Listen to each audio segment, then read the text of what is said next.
Après avoir subi de nombreux dégâts, un certain village décida de dépenser toutes ses économies pour engager les crocs du dragon flamboyant, un groupe d'aventuriers surpuissants, afin de vaincre Fenrir, un monstre de rang S qui venait d'apparaître. Ce dernier envoya immédiatement valser l'un des membres du groupe. Malgré les difficultés, Bandana, l'aventurière la plus rapide, Marlefis, la mage, et Golnova, le guerrier des flammes, réussirent à vaincre la redoutable créature. Ce qui est surprenant, cependant, c'est qu'un autre membre faisait partie du groupe, Kurt. Il était le plus faible de tous et se chargeait uniquement des tâches secondaires pendant que les autres sauvaient le monde. Bien sûr, c'est notre protagoniste. Malheureusement, le lendemain, après l'avoir un peu humilié, son propre groupe lui annonça qu'il était viré. Kurt ne comprenait pas pourquoi, alors Golnova lui répondit que c'était évident, quelqu'un d'aussi inutile, incapable de vaincre un simple Slim, n'avait pas sa place parmi eux.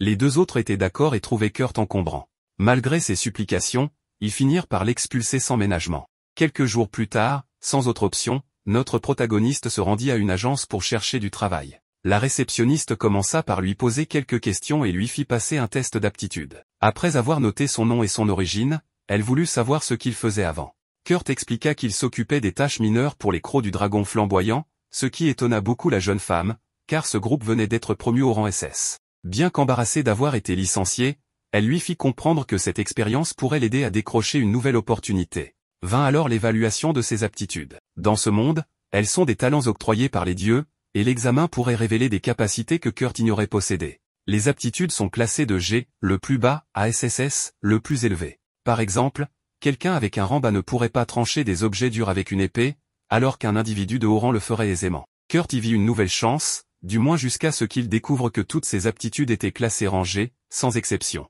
Même la réceptionniste fut choquée par l'absence totale de talent en combat. Elle pensa qu'il lui serait difficile de trouver du travail, mais lui demanda de ne pas se décourager, car il restait encore les tests d'alchimie et de forge. Malheureusement, la personne responsable de ces tests étant absente, il lui faudrait attendre au moins une semaine. Kurt précisa qu'il n'avait pas d'argent, alors la réceptionniste voulut l'aider en lui proposant un test physique, soulever un sac de sable. Le protagoniste s'exécuta, mais, à sa grande surprise, il sentit immédiatement sa magie se faire aspirer par l'objet, qui devint de plus en plus lourd. La réceptionniste le félicita, car sa force pouvait être utile dans le domaine de la construction, notamment pour réparer un mur dans une ville frontalière. Sans hésiter, Kurt accepta, et elle prépara les documents nécessaires. Il fut alors présenté au responsable du chantier, un homme sceptique à son sujet, mais qui, faute de main-d'œuvre, l'accueillit tout de même. Il lui expliqua qu'il devait simplement mélanger du ciment et réparer la muraille. Son salaire serait calculé en fonction de son rendement, ce qui signifiait qu'il ne pouvait pas se permettre d'être paresseux. Kurt se demanda s'il devait renforcer le ciment avec de la magie, mais comme son supérieur ne le lui avait pas précisé, il supposa que c'était une chose tellement basique qu'il n'avait pas jugé utile de le mentionner. Déterminé à prouver sa valeur, il se donna à fond.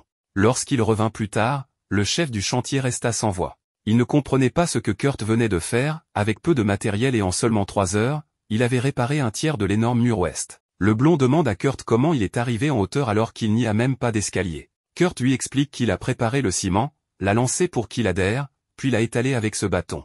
Le type ne sait pas quoi en penser et lui demande combien de jours il aimerait travailler. Kurt avoue qu'une semaine serait incroyable. Le responsable trouve cela parfait, lui annonce qu'il peut partir pour aujourd'hui et s'excuse pour le paiement, expliquant que c'est tout ce qu'il peut lui donner pour l'instant, mais qu'il lui versera beaucoup plus tard. Le protagoniste est super content et se promet de faire encore plus d'efforts demain. Le lendemain, les habitants sont impressionnés par les progrès réalisés, car cela défie toute logique. Le blond annonce à Kurt qu'à partir de demain, il ne doit plus venir travailler. Kurt ne comprend pas pourquoi, étant donné qu'il a bien travaillé. Le type lui explique que la réparation des murs avait été planifiée pour aider à réduire la pauvreté dans la région, mais qu'à ce rythme, Kurt risque de priver tout le monde de travail. Notre héros ne comprend pas complètement, mais son supérieur lui dit qu'il travaille trop bien et trop vite, et qu'il ne comprend pas ce qu'un type de rang SS ou SSS fait ici à réparer des murs. Il lui remet son dernier salaire et lui conseille d'aller travailler dans la capitale. Kurt n'en revient pas. De retour à l'agence de travail, il remarque une fille en train de faire un scandale. Elle cherche des mineurs pour travailler,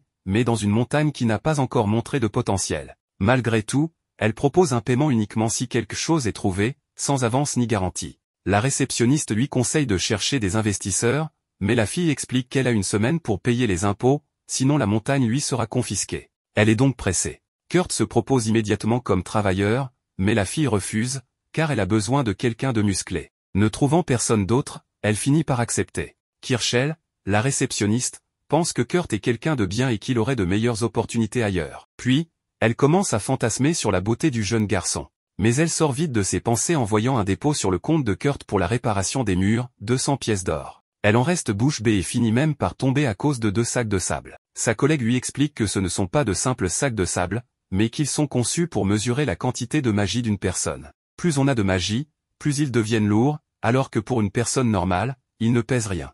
En fait, cette méthode est rarement utilisée, car elle ne se déclenche qu'à des niveaux de sorciers royaux. On doit les renvoyer, et elle demande à Kirschell de les mettre dehors. Kirschell accepte et en les soulevant, elle constate qu'ils ne sont pas si lourds, ce qui signifie que Kurt cache quelque chose d'encore plus spécial qu'elle ne l'imaginait. Pendant ce temps, Kurt et sa nouvelle employeuse arrivent enfin au campement de la montagne. Il est surpris de ne voir qu'une seule tente. La fille, qui s'appelle Yulichia, lui dit que c'est largement suffisant pour 2.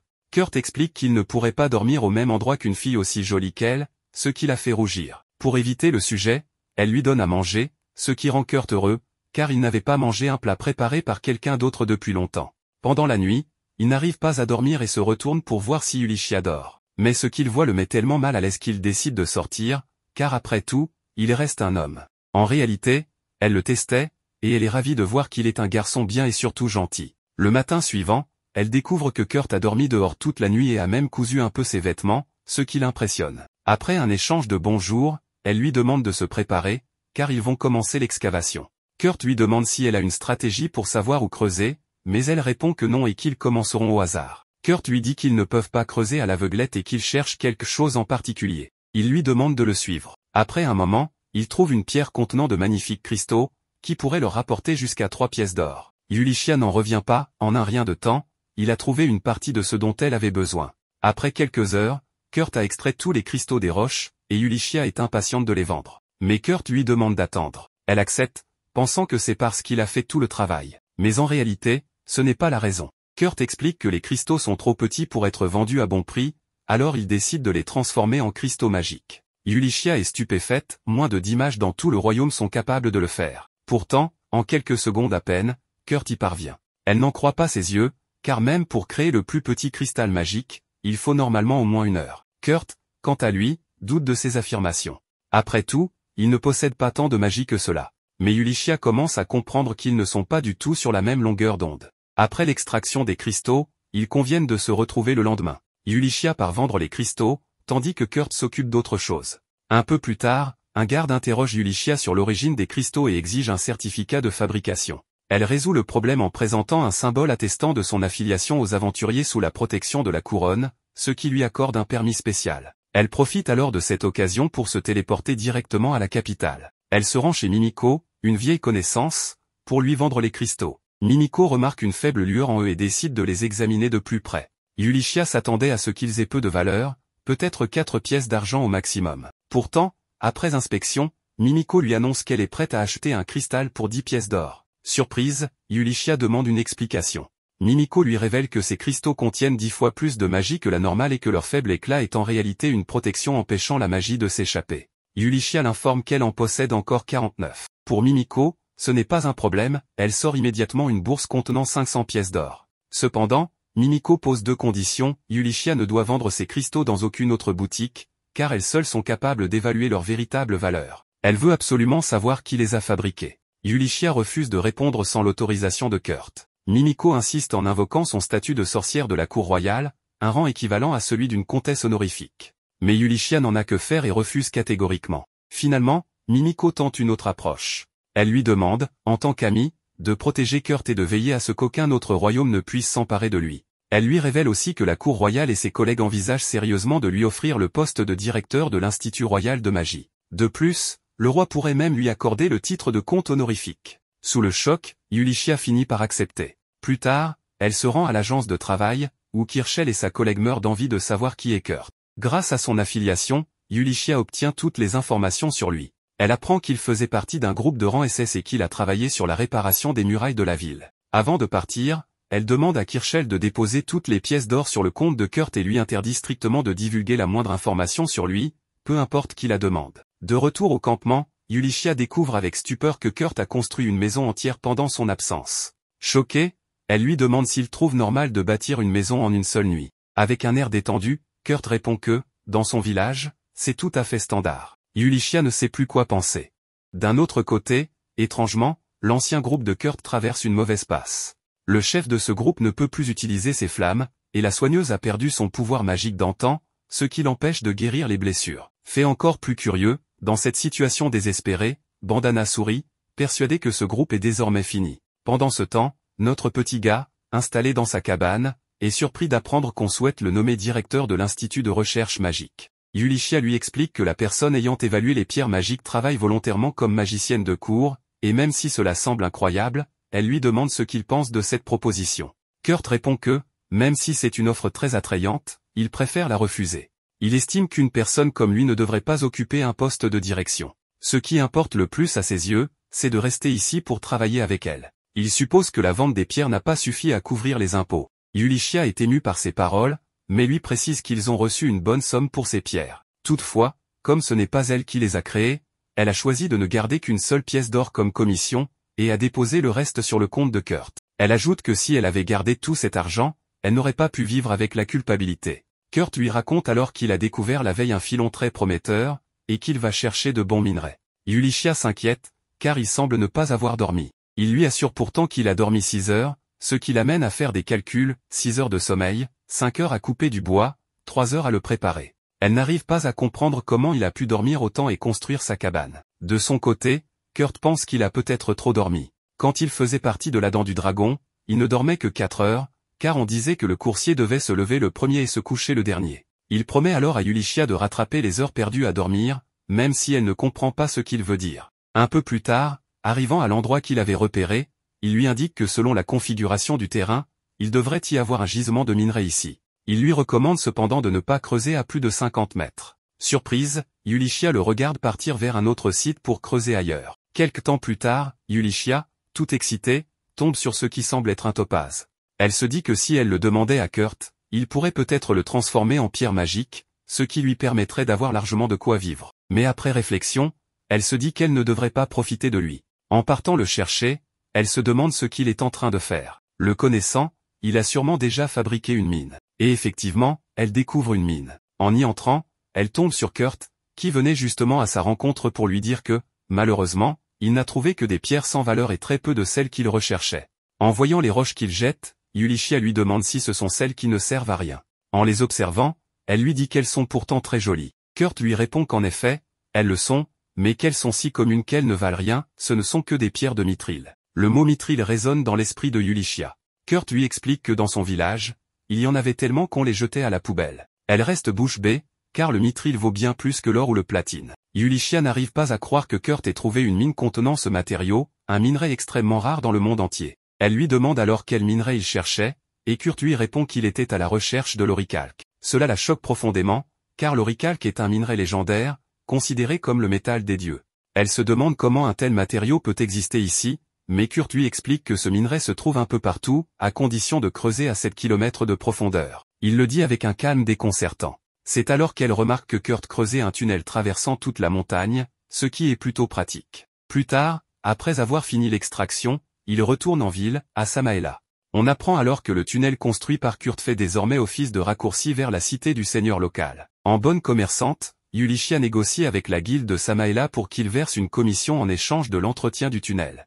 Grâce à cela, elle pourra payer ses impôts. Alors que Kurt se promène en ville, il croise Bandana. Celle-ci la salue et lui raconte qu'elle ne fait plus partie de Croc du Dragon Flamboyant, parce que certaines choses se sont passées. On voit ensuite Golnova faire un scandale dans un restaurant de luxe parce que la nourriture ne lui plaisait pas, il part même sans payer. Dans une ruelle, Bandana lui demande comment était la viande. En colère, il lui demande ce qu'est devenue la viande fumée que Kurt avait préparée. Elle lui rappelle qu'il l'a toute mangée, ce qui le rend furieux. Il la menace avec son épée et lui ordonne de ramener Kurt pour qu'il cuisine pour eux. Et s'il résiste, il l'autorise à le blesser un peu.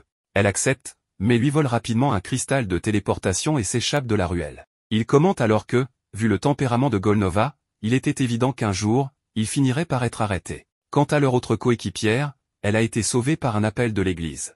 Bandana choisit de ne pas tout lui dire et lui annonce simplement qu'elle a été exclue du groupe, elle ne veut pas impliquer la cible qu'elle doit surveiller. Kurt pense qu'il est désormais impossible pour lui de retourner dans ce groupe. Il confesse qu'il doit beaucoup à Golnova, qu'il l'a toujours admiré. Quelle naïveté! L'ignorance est parfois une vertu. En voyant que Kurt se dirige vers Hello Work à la recherche d'un emploi, Bandana lui propose un poste dans l'atelier d'une amie.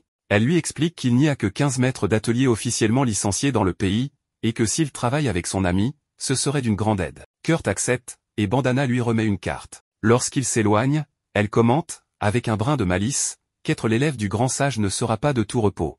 On nous explique ensuite que les maîtres d'atelier sont des artisans capables de tout fabriquer avec une qualité exceptionnelle. Ils ont le droit d'inventer et de vendre leurs propres créations, et jouissent du même statut que les vicomtes. En arrivant à l'atelier et en frappant à la porte, Kurt est accueilli par une petite elfe qui lui annonce qu'elle est l'assistante du maître d'atelier, et se présente comme Michel Lalakota. Kurt lui dit qu'il vient les aider sur recommandation de Bandana, et la petite elfe l'emmène avec enthousiasme, car elles ont bien besoin d'aide. Mais en entrant dans la maison, Kurt est frappé par une puanteur insupportable. On découvre alors que sa tâche est le ménage. Michel étant très occupée, cela fait déjà 3 semaines qu'elle n'a pas eu le temps de nettoyer. Après cela, Michel part aider sa maîtresse pendant que Kurt enfile son tablier et se prépare à nettoyer. En seulement une demi-heure, il parvient à remettre de l'ordre dans tout ce désastre. Pourtant, ce fichu perfectionniste pense qu'il a mis trop de temps. Il se demande alors ce qu'il pourrait faire ensuite. Clairement, ce type est la définition vivante du mot bosseur. En fouinant un peu dans la maison, il entre dans une pièce où il tombe sur une jeune femme blonde en sous-vêtements.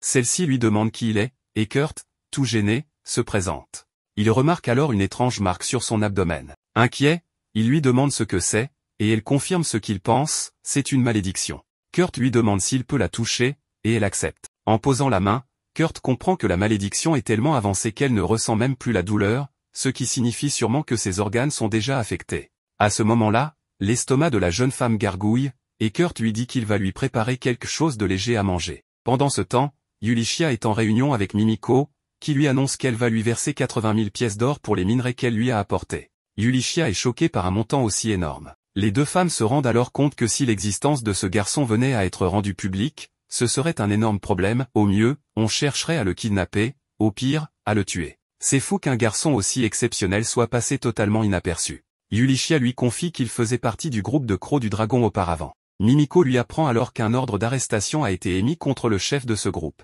Elle lui demande ce qu'elle compte faire de lui. Yulichia révèle qu'elle pensait soit en faire un maître d'atelier, ou soit, elle sera son garde du corps pour le protéger. Le souci, c'est de réussir à le convaincre, car ce garçon possède un pouvoir immense, mais il n'en a même pas conscience, et en plus, il se sous-estime. De son côté, Kurt croise Ophélia, le maître d'atelier, et s'excuse d'avoir utilisé la cuisine sans permission. Elle lui répond que ce n'est pas grave, et Kurt explique qu'il a cuisiné parce que la jeune fille dans la chambre du fond avait faim. Ophélia lui demande s'il l'a vu. Si c'est le cas, il ne doit en parler à personne, et elle lui demande de lui en faire la promesse. Kurt accepte. Après cela, Ophélia lui remet son paiement et lui dit que c'est tout pour aujourd'hui. Kurt repart heureux d'avoir gagné une belle somme. Ophélia, quant à elle, se sent coupable d'avoir été aussi négligente en laissant un inconnu voir la fille. Elle retrouve ensuite la jeune fille blonde et lui apporte le repas préparé par Kurt. Elle lui demande de fermer les rideaux pour ne pas qu'on la voie, ce serait une catastrophe si cela arrivait. La jeune fille s'excuse auprès de sa maîtresse. Pendant qu'elle ajuste ses vêtements, son estomac gargouille à nouveau.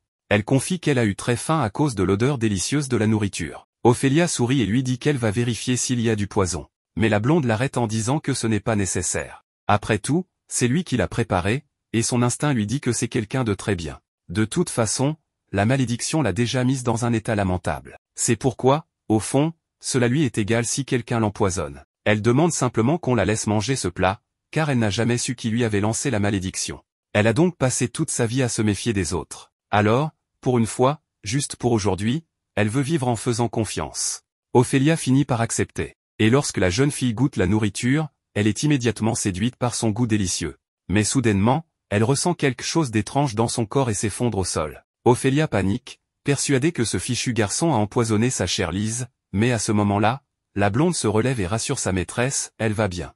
En fait, elle est même complètement guérie. Ophélia n'en revient pas, la malédiction a disparu aussi vite? Incroyable. Pendant ce temps, on voit la personne qui avait jeté la malédiction. Elle s'excuse, en suppliant qu'on lui pardonne, jamais elle n'aurait cru que sa malédiction puisse être brisée. Mais une autre personne, mystérieuse, lui fait savoir que ce n'est plus le moment de se lamenter, d'autres mesures ont déjà été prises. Un peu plus tard, Ophélia retrouve Mimiko. Elle s'excuse d'arriver aussi tard, mais elle a quelque chose d'important à leur montrer. Lorsqu'elle leur présente Liselotte, les jeunes femmes s'inclinent aussitôt devant elle, stupéfaites de voir la troisième princesse ici, alors que selon les rumeurs, elle était censée recevoir un traitement médical quelque part. Ophélia leur révèle la vérité, ce n'était pas une maladie, mais une puissante malédiction. quelqu'un voulait la voir morte. Et pour cause, Liselotte est la seule fille du roi et de la princesse Françoise, celle qui avait quitté l'empire Gurumaku pour l'épouser. Son existence représente la paix entre les deux nations. Autrement dit, ceux qui veulent sa mort cherchent à détruire cette paix fragile.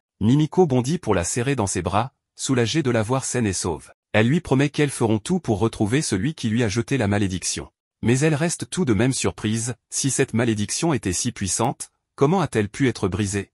La princesse, rayonnante, lui répond que c'est grâce à un jeune homme nommé Kurt. Ce nom laisse tout le monde sans voix. Même si cela ne peut pas être ignoré, Yulichia n'arrive toujours pas à croire que le simple porridge de Kurt ait suffi à briser la puissante malédiction de la princesse Liselotte. Le fait que Kurt se soit retrouvé impliqué dans toute cette histoire en moins d'1 jour depuis leur séparation choque encore plus Yulichia. Pendant ce temps, Mimiko a identifié plusieurs suspects qu'elle pense être à l'origine du complot visant à assassiner la princesse Liselotte. Puisque l'attaque a pris la forme d'une malédiction, Mimiko en a déduit que le coupable doit être capable d'altérer les sorts anti-malédiction placés partout dans le palais royal. Selon ces informations internes, 3 personnes seulement seraient capables d'un tel exploit. Le premier suspect est Sanovarist Katz, le premier général des forces expéditionnaires royales. Le deuxième est Tristan Menoff, l'évêque de l'église de Polan. Enfin, la troisième est Isadora Arkmama, la troisième reine du royaume. Ophélia donne son avis sur Tristan en suggérant que s'il est le coupable, il aurait pu utiliser ses fidèles dévoués pour manipuler les sorts dans la chambre de Liselotte. De son côté, Liselotte soupçonne sa belle-mère, la troisième reine, affirmant qu'elle a la liberté de circuler dans le palais à tout moment et aurait pu s'y introduire sans se faire remarquer. Cependant, ni l'une ni l'autre ne suspecte le général Sanova, car il ne possède aucun pouvoir magique. Mais Yulichia n'est pas d'accord, elle souligne que Sanova a des liens profonds avec la guilde des voleurs, un groupe connu pour recueillir des informations internes. Il aurait pu utiliser leur aide pour manipuler les sorts de protection. Comme il est impossible d'identifier clairement le coupable, Ophélia propose de tendre un piège, créer un faux atelier d'alchimiste dirigé par un faux maître alchimiste. Il se trouve justement que Liselotte vient d'avoir 15 ans, ce qui fait d'elle une adulte dans ce monde. Selon la tradition, elle doit désormais quitter le palais pour 1 an d'entraînement.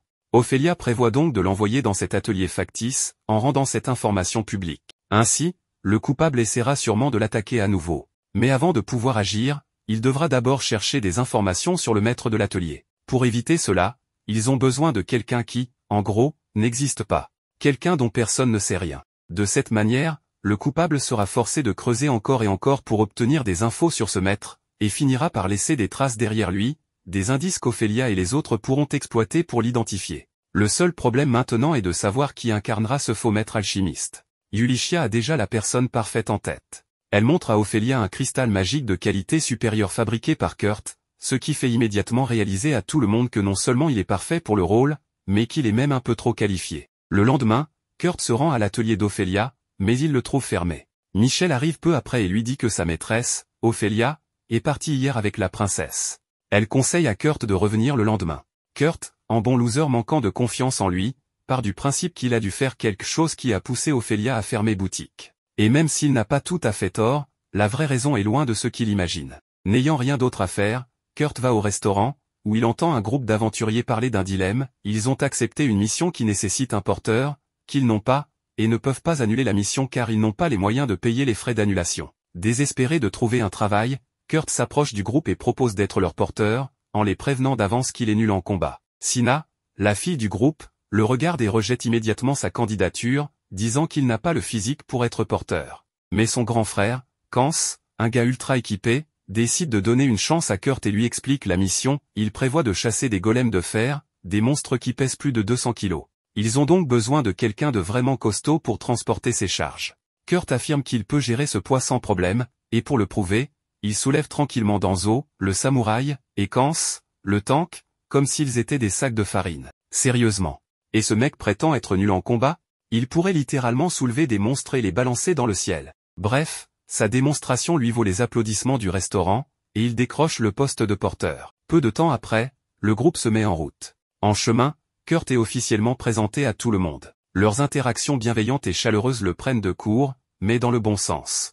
Il n'a jamais été traité avec autant de gentillesse auparavant, et cela le motive à donner le meilleur de lui-même. Ils finissent par atteindre la zone où résident les golems de fer. Mais avant que les choses sérieuses ne commencent, Kurt marche sur une gelée. Sa réaction? Il hurle comme un bébé devant son premier film d'horreur. Sina lui dit d'arrêter d'exagérer et de simplement poignarder le noyau de la gelée, mais, difficile de décrire à quel point Kurt est maladroit, il finit par se poignarder lui-même avec le couteau. Cela fait comprendre à Sina que ce type n'est pas juste nul au combat, il est catastrophique. Elle termine le monstre à sa place, mais, à la surprise générale, elle ne se met pas en colère. Ni Danzo, ni Kans non plus.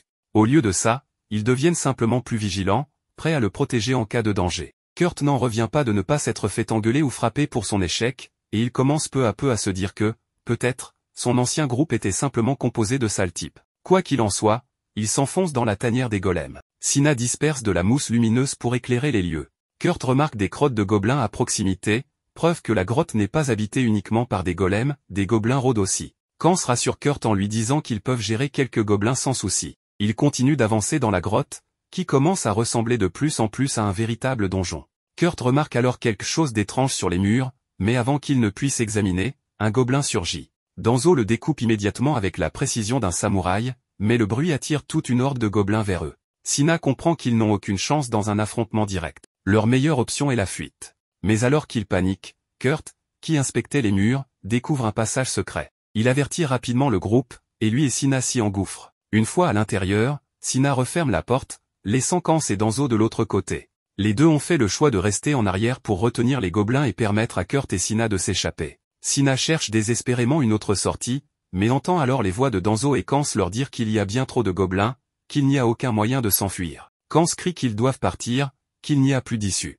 Kurt, bien qu'il sache qu'il est faible physiquement, ne se considère pas comme un lâche. Il hurle qu'il devrait le laisser les aider à se battre. Mais Sina le regarde comme s'il délirait, lui rappelant qu'il n'a même pas pu vaincre une simple gelée, à quoi pourrait-il bien servir maintenant, sinon à leur faire perdre le combat? Il se sent abattu. Lui, qui a déjà si peu d'estime de lui-même, se sent encore plus bas. Et Sina n'a pas tort, ils ont littéralement dû l'aider à tuer une gelée il y a quelques minutes à peine. Il entend alors Danzo et Kans dire que même s'ils doivent mourir, au moins ils mourront en protégeant les autres. Cela le touche profondément, quelqu'un le considère comme un ami, au point de risquer sa vie pour lui. Il se demande pourquoi il le voit comme un ami, mais cela le rend heureux. Pendant que Sina continue de chercher une issue dans le mur, elle utilise sa magie, révélant soudainement 3 golems dragons de fer. Elle tombe directement sur les fesses. Est-ce donc ici que leur aventure va se terminer? Alors qu'ils frôlent la mort, ailleurs, Liselotte et Yulichia sont à leur recherche. Liselotte, de son côté, est impatiente de revoir l'homme qui lui a rendu la vie. En arrivant à la guilde, elles sont choquées d'apprendre qu'il a suivi l'équipe de sécurité pour un combat. Yulichia connaît bien cette montagne en particulier, elle sait qu'elle est remplie de gobelins et que les chances de survie y sont minces, voire nulles. Elle dit à Liselotte de rester en arrière et de la laisser partir seule pour le retrouver. Mais Liselotte refuse. Pourquoi est-ce qu'elle renoncerait à l'occasion de sauver celui qui l'a sauvée? Elle se précipite donc avec Yulichia vers la montagne, faisant de son mieux pour suivre les traces de pas afin de repérer où il est exactement. Une fois les traces sur les rochers épuisées, elle utilise son odorat pour détecter son parfum dans la montagne. Cela laisse Yulichia avec une seule pensée, pour que Liselotte reconnaisse son odeur, cela veut dire qu'ils ont été très proches. Et franchement, ce n'est pas faux, après tout, il l'a vu nu. Pendant que les deux jeunes femmes le cherchent, Sina, toujours au sol, prononce ces derniers mots, du genre de ceux qu'on dit quand on sait que la mort est inévitable. Elle s'excuse auprès de Kurt de l'avoir entraînée dans cette aventure, mais Kurt se demande pourquoi elle est si émotive. Il lui dit que ce n'est rien de bien grave, qu'ils n'ont qu'à simplement se frayer un chemin et partir. Sans même répondre à sa question, il passe directement à l'action. Utilisant ses compétences, il découpe tous les golems comme s'il passait son couteau dans un gâteau. Kurt finit par tous les éliminer. Quand Sina, toujours assise par terre, exprime sa stupéfaction, il balaie ça d'un revers de main en disant que ce n'est pas un exploit si impressionnant. Il explique qu'il est juste habitué à les tuer, car il les mine. Non seulement ce garçon est un peu idiot, mais il semble aussi souffrir d'un sérieux manque d'estime de soi. Cependant, même s'il est ignorant de sa propre valeur, il est très attentif aux autres. En plein choc, Yulichia donne un coup dans le mur et entre. Elle espérait sûrement arriver en sauveuse, mais comment sauver quelqu'un qui vient littéralement de se sauver lui-même? Elle reste sans voix alors que Sina lui raconte tout ce qui vient de se passer. Kurt sort alors du tas de golems morts, tenant Yulichia fermement dans ses bras, la suppliant de sauver Danzo et Kans. Il affirme que s'ils sont dans ce pétrin, c'est uniquement parce qu'il est inutile. Yulichia se souvient alors d'un mythe à propos d'un aventurier de rang S légendaire. Elle se demande si ce n'est pas justement lui, l'aventurier qu'ils attendaient tous depuis le début. Liselotte arrive à son tour, et son visage s'illumine dès qu'elle le voit. Il le rassure, Danzo et Kans vont bien, il n'a pas à s'inquiéter. L'équipe entière se retrouve, et Danzo et Kans remercient Yulichia d'être venus les sauver. C'est alors que Yulichia révèle sa véritable intention, elle veut ouvrir un nouvel atelier, et elle souhaite que Kurt y travaille avec elle. Elle sait que Kurt aura du mal à croire en ses capacités et qu'il voudra probablement refuser l'offre. Alors, elle ajoute vite qu'il a été recommandé par Elia. Kurt est très heureux d'être accepté, mais il ne veut pas quitter la nouvelle équipe qu'il vient de rejoindre. Alors, elle ajoute vite qu'il a été recommandé par Ophelia. Kans lui demande pourquoi il voudrait abandonner une telle opportunité pour rester avec eux. Voyant à quel point il s'est attaché au groupe, Yulichia propose aussi aux autres de rejoindre l'atelier. Avant de partir, elle dit à Kurt qu'il n'a jamais vraiment mesuré ses capacités, et puisqu'il va rejoindre l'atelier, il va falloir faire un test. Alors que l'équipe Sakura part célébrer sa nouvelle nomination, Kurt se rend auprès de Mimiko pour passer son évaluation. Mimiko est ravie d'être celle qui le testera, et elle le lui fait savoir avec enthousiasme. Une fois le test terminé, Yulichia vient demander les résultats. Et oui, c'est exactement ce que tout le monde soupçonnait. Alors que les résultats classiques le placent en rang B pour la cuisine, le ménage et l'extraction minière, et en rang C pour les autres compétences, le classement Hello Work, qui révèle les véritables aventuriers de rang S, affiche son rang réel, il est SSS dans toutes les compétences et pouvoirs. En fait, même en magie, il dépasse Mimiko. Mimiko avoue que si quelqu'un d'autre apprenait ce niveau de compétence, Kurt serait en danger, il pourrait même se faire tuer. Il vaut mieux garder ça secret. Mais bon, ils n'ont pas trop à s'inquiéter, même le principal intéressé n'est pas conscient de sa propre puissance. Malgré cela, Kirchel surprend la conversation, entend les résultats, puis se bouche rapidement les oreilles, il ne faut surtout pas qu'on découvre qu'elle est au courant d'informations aussi dangereuses.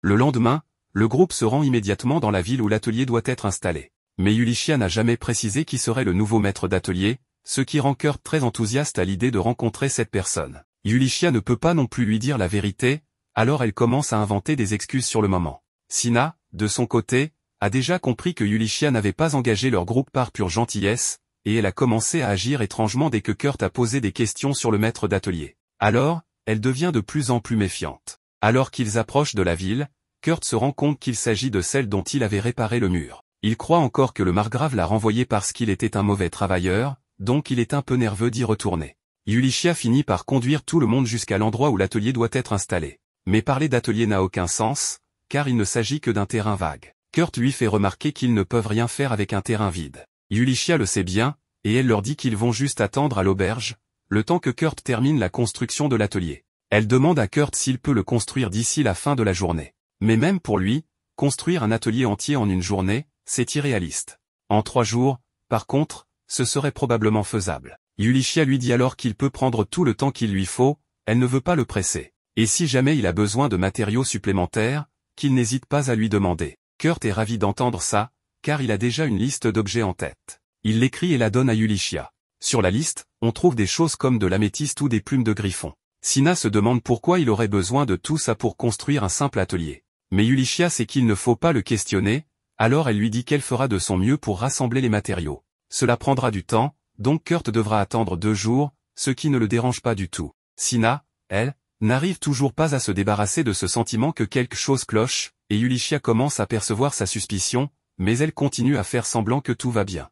Yulichia dit alors à tout le monde de se rendre immédiatement à l'auberge pour que Kurt puisse travailler tranquillement. Mais avant qu'il ne parte, elle lui rappelle qu'il doit bien se reposer et manger correctement. Elle lui fait promettre de revenir à l'auberge avant la tombée de la nuit. Pendant ce temps, une fois que les autres sont arrivés à l'auberge, Yulichia les réunit car elle a quelque chose d'important à leur dire. Jusqu'ici, Kans et Danzo pensaient que Kurt était juste une personne ordinaire. Mais Yulichia ne peut pas garder la vérité secrète éternellement, surtout que Sina a déjà été témoin de certaines des choses incroyables qu'il est capable de faire. Sina demande alors à Yulichia de leur expliquer qui est vraiment Kurt. Mais avant ça, Yulichia tient à se présenter officiellement. Elle leur montre l'emblème de la famille royale et leur dit qu'elle est une aventurière au service de la royauté. Et la jeune femme assise en face d'eux n'est autre que Liselotte, la 3e princesse du royaume. Les 3 sont sous le choc en l'apprenant. Kans pense qu'il devrait se lever pour la saluer correctement, mais Liselotte lui dit que ce n'est pas nécessaire. Elle cache actuellement son identité, et elle leur demande de continuer à la traiter comme une fille ordinaire. Comme Liselotte est la 3e princesse, Sina demande si cela signifie que Kurt est lui aussi de sang royal. Mais Yulichia lui répond qu'il est une personne ordinaire, enfin, peut-être pas si ordinaire que ça, mais il n'a aucun lien avec la royauté. En vérité, Yulichia ne sait toujours pas qui est réellement Kurt. Mais ce qu'elle sait, c'est que toutes ses compétences de combat sont classées rangées, tandis que toutes ses autres compétences sont classées triple S. Les 3 sont sans voix en entendant ça, car des compétences de rang SSS relèvent presque de la légende urbaine. Mais vu ce que Kurt est capable de faire, cela a du sens. Yulichia explique que le niveau réel de Kurt est une information confidentielle, donc personne ne doit en parler. Même Kurt n'est pas au courant de son propre niveau, car Yulichia et Mimiko lui ont menti en lui disant qu'il n'était que rang B. En réalité, le nouveau maître d'atelier, c'est Kurt. Mais Yulichia n'a aucune intention de lui dire la vérité. Sina se lève, furieuse, et crie sur Yulichia, car elle ne comprend pas pourquoi elle ment à Kurt. Yulichia répond que de toute façon, il ne la croirait sûrement pas si elle lui disait la vérité. Yulichia essaie de se justifier en disant qu'elle veut juste le protéger, parce que si ses compétences venaient à être connues du public, des gens pourraient essayer de l'exploiter. Mais selon Sina, celle qui est en train de l'exploiter, c'est justement Yulichia. Yulichia n'a rien à répondre à ça, alors elle reste silencieuse. Et Sina se tourne vers Kans, car elle ne veut plus rien avoir à faire avec tout ce bazar. Après un moment, Danzo demande un peu plus d'informations. Liselotte leur explique alors que, quelques jours plus tôt, Kurt a brisé une malédiction mortelle qui avait été jetée sur elle, et il l'a fait avec un simple bol de porridge. Quelqu'un en veut actuellement à la vie de Liselotte, c'est pourquoi tout ce plan autour du maître d'atelier a été élaboré à la base. Le but est d'attirer les assassins pour découvrir qui est derrière tout ça. Mais encore une fois, Kurt ne sait rien de tout cela. Il peut sembler égoïste de l'impliquer dans ce plan sans rien lui dire, mais Liselotte et Yulichia tiennent réellement à lui et ne voudraient jamais qu'il lui arrive quelque chose. Liselotte leur demande s'ils accepteraient de garder le secret et de s'allier avec elle pour garantir la sécurité de Kurt. En tant qu'aventurier, Danzo dit qu'ils n'ont aucune obligation d'obéir aux ordres d'une royale, mais Kurt est leur ami, alors ils feront tout pour le protéger. Kans est du même avis, et Liselotte est ravie de voir qu'ils sont à bord. Mais Sina trouve qu'ils en font un peu trop alors qu'ils ne connaissent Kurt que depuis 2 jours. Yulichia comprend ce que ressent Sina, parce que même si elle parle de Kurt comme d'un vieil ami, la vérité est qu'elle l'a littéralement rencontré la semaine dernière, et elle a encore du mal à croire tout ce qu'elle l'a vu faire ces derniers jours. Sina dit qu'elle a besoin d'aller marcher pour clarifier ses pensées avant de prendre une décision. Pendant sa promenade, elle se dirige vers le chantier de Kurt, car elle pense qu'il mérite de connaître la vérité sur sa force. Mais à sa grande surprise, en quelques heures seulement, Kurt a déjà terminé de construire les fondations de l'atelier. Elle lui demande s'il a vraiment fait tout ça tout seul, et Kurt confirme. Pour lui, c'est tout à fait normal, puisque Yulichia lui a dit qu'il était rambé. Mais aucun ouvrier rambé n'aurait pu accomplir ça. La perception de Kurt des rangs est complètement faussée maintenant, surtout que dans son village, construire une douzaine de maisons en une journée était tout à fait banal. Alors de son point de vue, il va même plus lentement qu'il ne le devrait. Sina pense toujours que ce n'est pas juste que Yulichia utilise Kurt pour construire l'atelier, alors elle lui demande s'il est contrarié d'avoir tout ce travail sur les épaules. Pourtant, Kurt lui répond qu'il n'a aucune raison d'être contrarié, car il aime réellement faire ça. Quand il faisait partie du groupe de héros, ils le traitaient toujours d'inutile et l'ont même expulsé. Mais ici, tout le monde reconnaît à quel point il est utile, et c'est tout ce qu'il a toujours voulu. Pendant ce temps, Danzo est sur la place du village, car il doit rencontrer une informatrice importante. Elle l'informe que leur ancien porteur, Bibinoc, était en réalité un espion infiltré dans le but de détruire le groupe de l'intérieur. Il avait apparemment été recruté par un groupe d'aventuriers rivaux jaloux du succès de Danzo. Bandana a déjà retrouvé la trace de Bibinoc et fourni à Danzo des instructions détaillées pour le retrouver. Danzo la paie pour ce travail bien fait, et plus tard dans la soirée, il se rend dans une taverne. À l'une des tables, un type chauve, visiblement louche, rumine dans son coin, déprimé non seulement parce que la serveuse l'a regardé avec dégoût après qu'il ait essayé de la toucher, mais aussi parce que son plan pour tuer l'équipe de Danzo a complètement échoué. Cependant, il a déjà un nouveau plan en tête, car il a appris que l'équipe de Danzo travaille dans un atelier lié à la 3e princesse. S'il s'attaque à cet endroit, il pourrait gagner beaucoup d'argent. C'est alors que Danzo prend la parole et lui demande s'il profite bien de sa dernière boisson. Dès que Bibinoc réalise que c'est Danzo, il panique et s'enfuit. Bibinoc s'élance dans une ruelle, mais il trébuche sur un fil tendu au sol et s'effondre. Danzo s'approche lentement. Au départ, il avait ignoré le comportement étrange de Bibinoc lorsqu'il s'était dit malade pour la mission de la mine, mais maintenant Danzo est certain que tout cela était un piège. Bibinoc essaie de faire semblant de ne rien comprendre, mais c'est bien trop tard. Danzo dégaine son épée et la dirige vers le cou de Bibinoc, mais à la dernière seconde, il décide de l'épargner. Il préfère ne pas se salir les mains pour ça, alors il le prévient, s'il s'approche encore une fois de lui ou de ses amis, il ne sera pas aussi clément la prochaine fois. Danzo s'éloigne ensuite, et depuis un coin de rue, Bandana observe toute la scène. Elle est déçue que Danzo n'ait pas terminé le travail, car elle est certaine que Bibinoc posera encore problème. Elle décide donc qu'elle devra s'en occuper elle-même. Mais avant qu'elle ne puisse faire quoi que ce soit, 2 hommes encapuchonnés apparaissent soudainement et emmènent Bibinoc avec eux. Bandana les reconnaît immédiatement, ce sont des membres de l'escouade fantôme, un groupe qui opère directement sous les ordres de Mimiko. Elle se demande pourquoi un mage de la cour royale se mêlerait d'une affaire pareille. Mais à ce moment-là, elle reçoit une lettre livrée par son corbeau messager. C'est un message de son supérieur, lui ordonnant de ne pas trop s'impliquer, car cette affaire relève de la juridiction de Marlis. Bandana est déçue, mais elle a reçu des ordres clairs, elle ne doit pas interférer dans l'opération de Marlefils. Et puisque sa mission ici est terminée, il est temps pour elle de retourner dans la ville natale de Kurt. Mais en parlant de Marlefis, les choses ne se présentent pas bien pour elle, elle a été capturée et est actuellement retenue prisonnière dans un cercle magique. De retour en ville, Danzo et Kans se réveillent le lendemain matin, et ils sont totalement stupéfaits en découvrant l'atelier que Kurt a réussi à construire. Il a même eu le temps d'installer des arbres et des haies, et personne ne comprend comment ils ont pu pousser en une seule journée. Mais alors que tout le monde reste bouche bée, Liselotte, elle, est en train de fantasmer sur un futur mariage avec Kurt et une vie paisible ici à ses côtés pour le restant de ses jours. À ce moment-là, Kurt sort les saluer et les invite à entrer. Il leur fait une petite visite des lieux, montrant l'entrée principale, les 2 étages souterrains, et le système de purification d'eau qu'il a conçu grâce à des gemmes magiques. Il a aussi aménagé des chambres pour chacun, ainsi qu'une pièce spéciale pour le maître d'atelier. Mais à propos de ce fameux maître, Yulichia n'a toujours pas dit à Kurt qu'il s'agit de lui. Elle ne veut toujours pas lui révéler la vérité, alors elle invente une excuse en disant que le maître d'atelier est occupé, puis elle tente de changer de sujet en lui demandant où se trouve sa propre chambre. Mais Kurt a une si faible estime de lui-même qu'il pense ne pas mériter de chambre, alors, il avait prévu de dormir à l'air de repos, mais tout le monde refuse catégoriquement cette idée. Ils lui disent d'utiliser la chambre qu'il a conçue pour le maître d'atelier, puisqu'elle est vide pour l'instant. Il leur faudra toutefois 2 heures entières pour le convaincre d'accepter. Yulichia demande à Kurt s'il peut créer une barrière magique autour de la maison pour repousser les malédictions. Mais Kurt n'a jamais essayé de faire une barrière auparavant, donc il n'est pas sûr d'en être capable. Dans ce cas, Yulichia se résigne à utiliser les sorts de protection que Mimiko avait préparés à l'avance. Elle passe donc toute la nuit à les installer autour de la maison. Le dernier seau doit être placé juste devant la chambre de Liselotte. Yulichia s'y rend pour le poser, mais quand Liselotte entend des pas devant sa porte, elle pense que Kurt essaie de se faufiler dans sa chambre. Elle se précipite donc pour l'accueillir à bras ouverts, mais tombe nez à nez avec Yulichia. Elle est vraiment déçue, car elle espérait passer la nuit au lit avec Kurt. Yulichia lui dit d'arrêter d'avoir des idées bizarres et la met en garde, elle ne doit pas profiter de l'innocence de Kurt, car il est tellement désespéré à l'idée d'être utile que s'il lui demandait de lui gratter le dos, il le ferait probablement sans réfléchir. Le lendemain matin, Kurt prépare le petit déjeuner pour tout le monde quand Liselotte arrive, vêtue uniquement d'un tablier. Yulichia lui crie dessus, lui reprochant d'essayer de corrompre Kurt, mais Liselotte répond que ce n'est pas grave, elle porte en réalité des vêtements en dessous. Une fois le repas prêt, tout le monde s'installe pour manger, et ils adorent ce que Kurt a préparé. Mais justement, où est Kurt? Yulichia s'étonne de ne pas le voir à table. Liselotte se rappelle avoir entendu Kurt dire qu'il voulait faire un peu de ménage, car quelqu'un avait dessiné des graffitis sur les murs du manoir. Yulichia comprend tout de suite qu'il parle des sorts de protection qu'elle avait installés. Normalement, on ne peut pas les effacer avec un simple chiffon, mais il s'agit de Kurt, alors elle se précipite pour l'arrêter. Malheureusement, elle arrive trop tard, Kurt a déjà effacé tous les sorts de protection à un, pensant qu'il s'agissait simplement de graffitis ordinaires, car Yulichia ne lui avait jamais parlé de la tentative d'assassinat par malédiction visant Liselotte. Désormais, Liselotte est de nouveau totalement vulnérable aux malédictions. Et Mimiko n'est pas là pour créer de nouveaux sorts de protection. Yulichia ne sait plus quoi faire.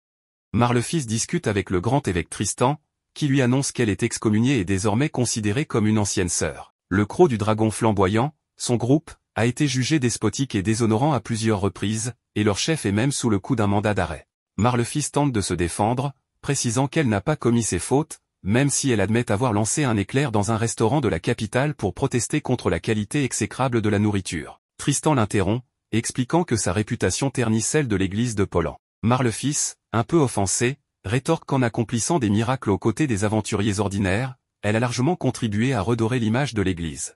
Malgré tout, Tristan reconnaît ses talents magiques et lui propose un marché, si elle accomplit une mission simple, il lui pardonnera ses fautes mineures et la nommera prêtresse. Marlefis est stupéfaite, surtout quand Tristan lui offre un verre de vin de l'Empire Gurumaku, ennemi de leur duché, reconnaissant malgré tout la qualité de ce vin. Ravi de ces bonnes nouvelles, Marlefis boit sans hésiter et lui demande de la choisir. Tristan esquisse alors un large sourire et révèle que sa mission consiste à assassiner la 3e princesse du royaume, Liselotte. Choqué, Marlefis n'a pas le temps de réagir, une malédiction, activée par le vin, la terrasse au sol. Tristan lui explique que ce poison spécial empêchera son corps d'absorber toute nourriture autre que de l'eau, la condamnant à mourir de faim dans un mois si elle échoue. Pour survivre, elle devra accomplir sa mission. Marlefis, loyal, affirme qu'elle donnerait sa vie pour lui, ce qui lui vaut les éloges de Tristan. Effondré au centre d'un cercle magique, Marlefis fait face à un seigneur démoniaque. Pendant ce temps, Yulichia observe Liselotte, rassurée qu'aucun signe étrange n'apparaisse après que Kurt a effacé les talismans, tout en se demandant si l'ennemi ne peut pas agir pour une raison inconnue. Elle envisage même que la nourriture de Kurt ait neutralisé les malédictions, mais rejette vite cette idée, la trouvant absurde. Quoi qu'il en soit, Mimiko et les autres, désormais en ville, ont déployé leur réseau et pourront détecter toute attaque. Liselotte, remarquant une texture différente dans son gâteau, remercie Kurt pour son attention et lui confie qu'elle aimerait encore goûter sa cuisine si jamais elle était maudite à nouveau. Kurt lui annonce alors qu'elle n'a plus à s'en soucier, ce qui surprend tout le monde. Yulichia lui demande comment il peut en être aussi sûr, sachant qu'il avait reconnu son incapacité à ériger une barrière anti-malédiction. Kurt explique que la résidence elle-même fonctionne comme une barrière qui renvoie les malédictions, ce qui empêche la création d'une seconde protection interne. Il précise avoir modifié cette barrière, désormais, elle ne renvoie plus les malédictions, mais fait simplement briller les agresseurs pour éviter tout risque pour les innocents.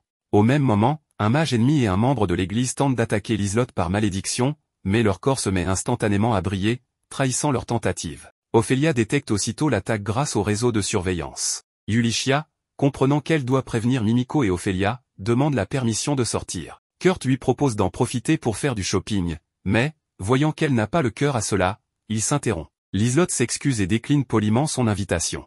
Devant les murs de la ville, une brume dense commence à se former. Deux personnes observent la scène, le général Alred et Générique. Alred, inquiet, exprime un mauvais pressentiment, mais Générique le rassure en rappelant que les réparations des murs sont terminées et qu'il les a personnellement supervisées. Alred précise qu'il n'avait pas le choix, compte tenu de l'importance stratégique de la ville et du risque d'infiltration d'espions étrangers. Pendant ce temps, les membres de Fantôme découvrent le cadavre du mage responsable de la tentative de malédiction. Ils expliquent aux filles qu'il était déjà mort à leur arrivée. Mimiko suppose que, ayant échoué, il a été éliminé par ses propres alliés, probablement pour éviter d'être découvert après avoir été repéré par la lumière magique. Ophélia pense que le rebond de la malédiction a été si puissant que même les morts en portent encore la trace, et regrette de ne pas avoir l'aide directe de Kurt, estimant que tout aurait été réglé en une journée. Yulichia lui demande de ne pas insister, elle refuse de mêler Kurt à un danger aussi grand.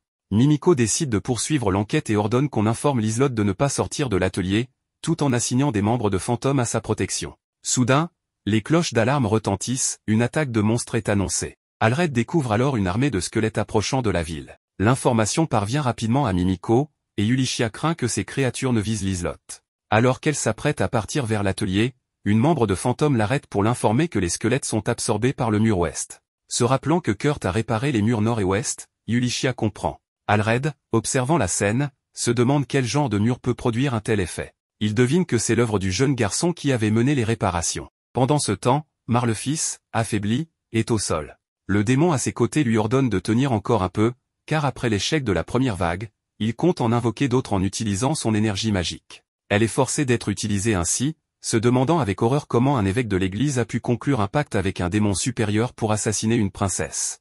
Le démon explique que les ruines de Pita, autrefois lieu d'invocation démoniaque, offrent un terrain parfait pour ce genre d'opération.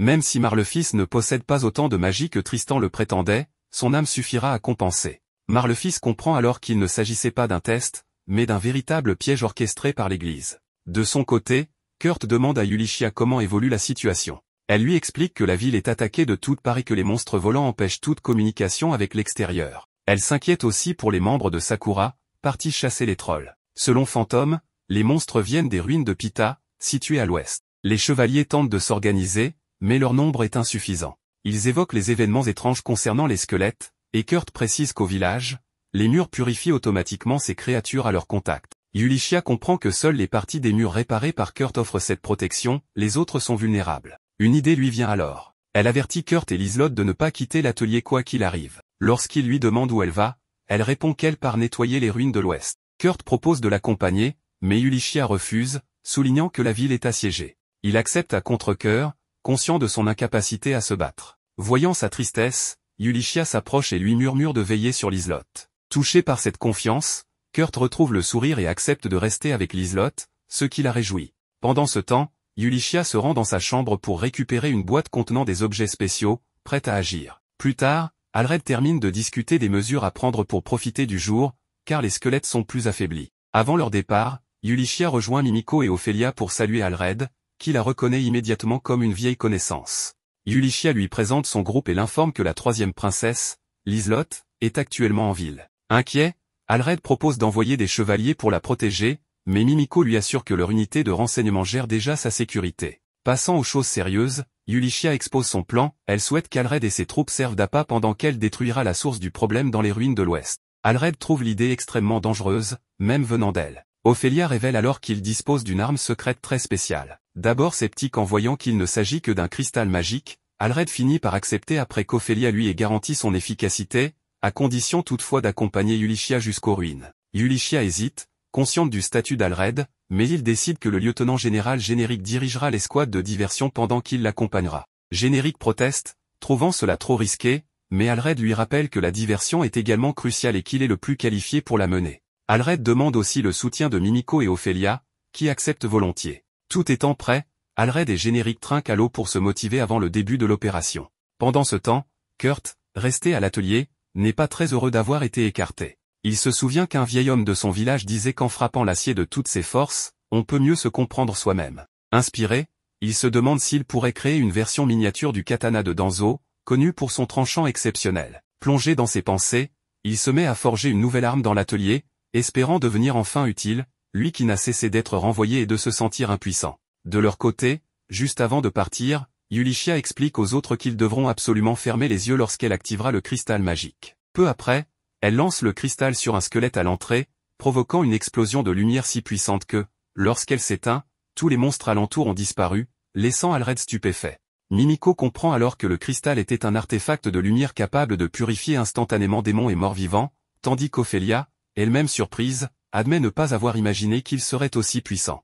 Avec la voie libre, Yulichia et Alred s'élancent sans perdre de temps en direction des ruines pour accomplir la phase principale de leur plan. À ce moment-là, Kurt termine de forger son arme, mais constate qu'elle est ratée, perturbée par les doutes qui tourmentent son esprit. D'après ses souvenirs, on lui avait dit que son niveau en forge était de rang B, mais en voyant le résultat, il se demande s'il ne serait pas plutôt de rang C ou D. C'est alors que Liselotte arrive pour le saluer et parler du dîner, mais elle est rapidement captivée par l'épée qu'il tient et lui demande ce que c'est. Kurt explique qu'il vient de la fabriquer, mais qu'en se laissant distraire par ses pensées, il y a accidentellement insufflé de l'énergie magique. Liselotte lui demande si elle peut l'examiner, et lorsqu'il la lui tend, il la prévient, si on la brandit dégainée au-dessus de sa tête, la magie s'activera, donc il faut faire attention.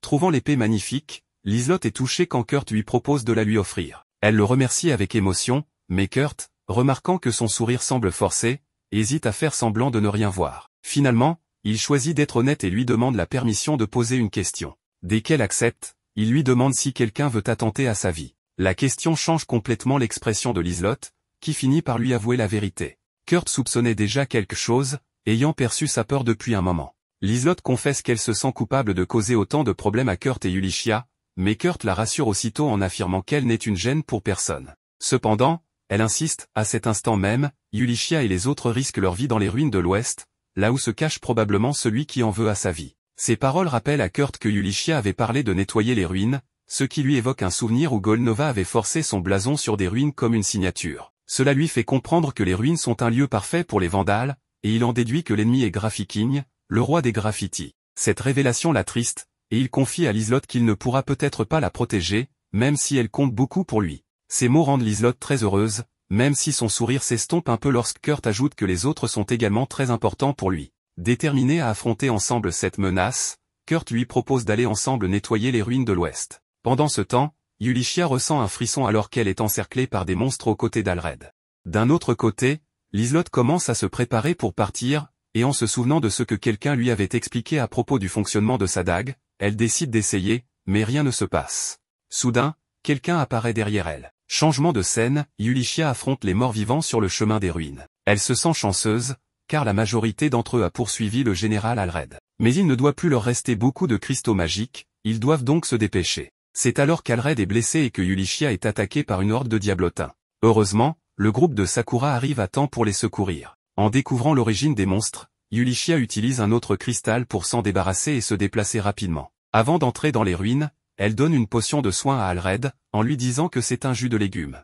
Mais en la buvant, il est surpris, toutes ses blessures se referment instantanément. Les monstres continuent de sortir des ruines, mais cette fois, c'est à Sakura de briller. Leur groupe attaque tous les ennemis tandis que Yulichia et Alred avancent ensemble vers l'origine des monstres, éliminant ceux qui se dressent sur leur chemin. De son côté, Marlefis sent que si on continue à lui aspirer son énergie, elle mourra. C'est alors que le seigneur démon remarque que quelque chose se passe à l'extérieur des ruines. Voyant que les intrus ne se débrouillent pas si mal, il décide d'aller les accueillir. Le groupe atteint finalement la source des monstres, et en utilisant un cristal, ils les détruisent tous.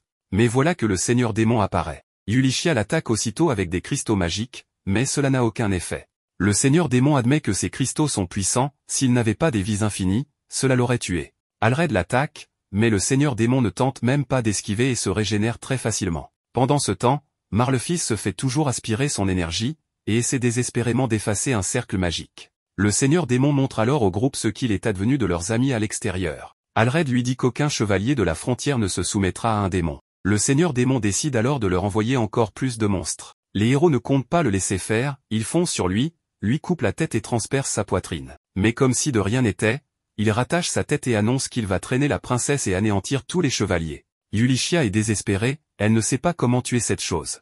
Même avec les cristaux donnés par Kurt, rien ne fonctionne. Le seigneur démon savoure son regard de détresse, tandis que Marlefils, affamé et vidé de son énergie, ne pense plus qu'à manger un plat cuisiné par Kurt. Elle entend alors sa voix et croit halluciner. Mais soudain, un trou s'ouvre dans le sol et Kurt apparaît de nulle part. Ils ont creusé depuis la ville jusqu'aux ruines. Marlefils est stupéfaite, elle n'hallucinait pas. Kurt aussi est surpris de la trouver là. Mais Marlefils est encore plus choqué de le voir accompagné de la troisième princesse.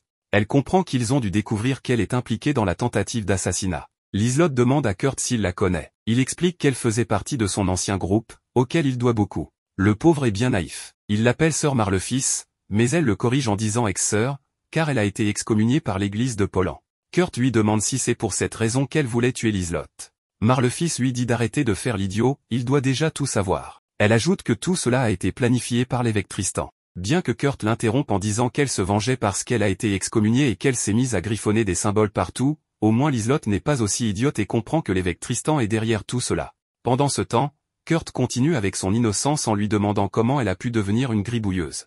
Marlefils se demande de quoi diable il parle, mais Kurt lui demande alors où se trouve son amie Yulichia, car elle était censée purifier cet endroit. Marlefils se demande s'il parle de l'aventurière qu'elle a vue plus tôt et lui indique qu'elle se trouve à l'étage. Kurt décide d'aller l'aider, mais Liselotte l'en empêche, lui demandant de rester ici pour effacer ce symbole pendant qu'elle ira aider Yulichia. Après tout, elle a l'épée que Kurt lui a offerte, et le vandale qui a voulu la blesser se trouve là-bas. Kurt accepte, tandis que Marlefils se demande comment il peut laisser la princesse partir seule alors qu'on veut sa mort. Kurt lui dit que c'est le moment de nettoyer, mais Marlefils pense que la stupidité de Kurt n'a pas de limite, car ce symbole ne va pas disparaître avec une simple serpillière. Cependant, elle est stupéfaite de voir qu'il l'efface très facilement. Rapidement, le seigneur démon s'en rend compte et décide maintenant d'éviter les coups, car il ne peut plus puiser l'énergie de Marlefils pour se régénérer. Yulichia tente d'utiliser un cristal magique, mais il l'en empêche et décide d'arrêter de jouer avec eux. C'est alors que Liselotte apparaît. Le seigneur démon, en la voyant, reconnaît qu'il s'agit de la troisième princesse et attaque aussitôt, laissant Yulichia choquée. Le seigneur démon jubile de sa victoire car, selon lui, avec la mort de la troisième princesse, le pacte est scellé. Mais Liselotte lui demande alors qui est le plus idiot, car ce qu'il a attaqué n'était qu'une illusion. Elle explique que l'épée que Kurt lui a donnée s'appelle Papillon, l'épée de la confusion, et qu'elle peut tromper n'importe qui. Profitant de cette distraction, elle détruit le cristal magique, mettant ainsi fin au démon. De son côté, Marlefils n'arrive pas à croire qu'ils aient vaincu le seigneur démon.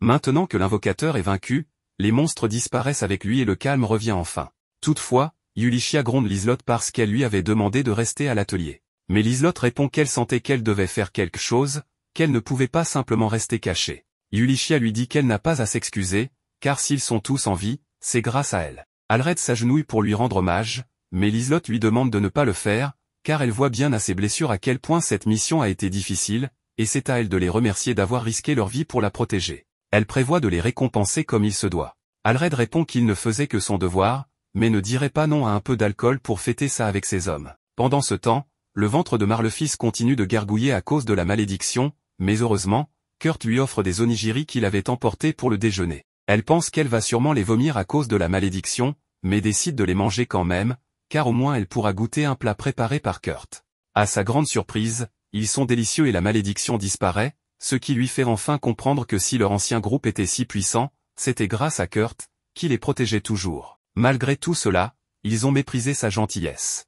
Elle se repent rapidement et lui demande pardon. Kurt, toujours innocent, lui répond que cela lui suffit qu'elle ait pris conscience de ses erreurs et qu'il espère qu'elle ne se remettra pas à griffonner les murs. C'est alors que les membres de Fantôme arrivent avec les filles et Liselotte pour distraire Kurt et lui annoncent qu'ils ont attrapé le type qui faisait les gribouillis, et qu'ils doivent maintenant l'emmener en prison.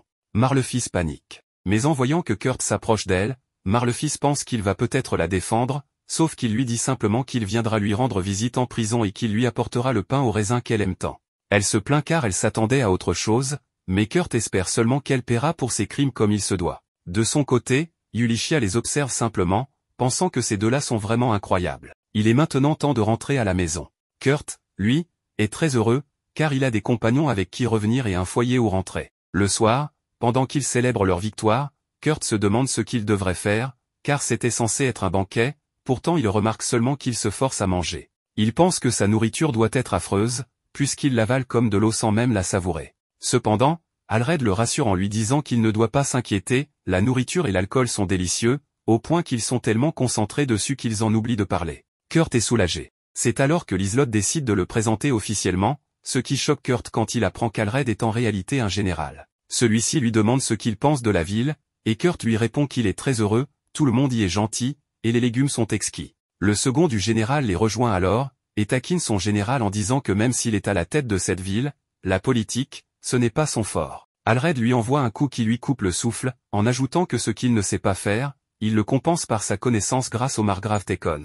Soudain, le ciel se remplit de feux d'artifice, et Kurt leur révèle qu'il les avait préparés pour ce moment. Tous deux sont surpris de constater que leurs blessures sont guéries. Kurt leur dit que c'est tout à fait normal, les blessures guérissent après avoir mangé. Mais les deux hommes lui font savoir que non, ce n'est pas du tout normal. Dans une scène suivante, on voit une démone prisonnière à l'intérieur d'un cercle magique. Elle fait face au mystérieux margrave Tekon.